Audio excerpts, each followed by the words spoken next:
In today's video, I'm going to teach you how to contact Webflow support if you're running into issues or have questions about your Webflow experience. Reaching out to their support team can be incredibly helpful. To begin, make sure you're logged into your Webflow account. This is important because being logged in ensures that you have access to all necessary support features. Once you're logged in, the next step is to navigate to the Webflow support portal. You can do this by searching for the portal online or by finding it through your account dashboard. This is your go-to hub for resolving all Webflow-related inquiries. When you have the support portal on your screen, look for the option that says Get Support. Clicking this button will initiate the process for submitting a support ticket. Now comes the important part, submitting your ticket. You'll see prompts guiding you through the submission process. It's crucial to provide as much detail as possible about the issue you're experiencing. Start with the description of the problem so that the support team can understand exactly what you're dealing with.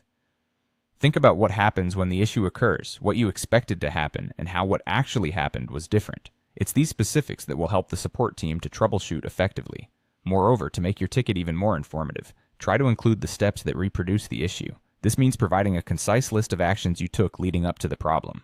By listing these steps, you enable the support staff to replicate the problem on their end, which will help them devise a solution more quickly.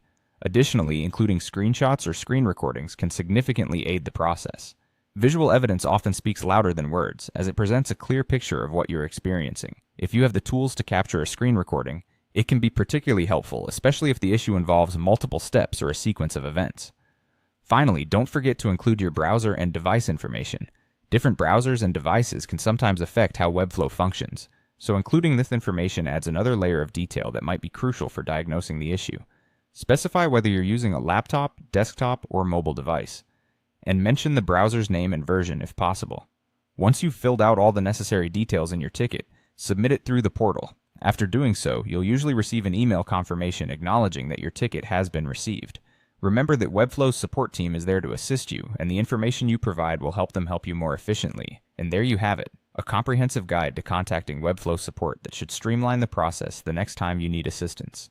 Thank you for watching, and best of luck with resolving your Webflow inquiries.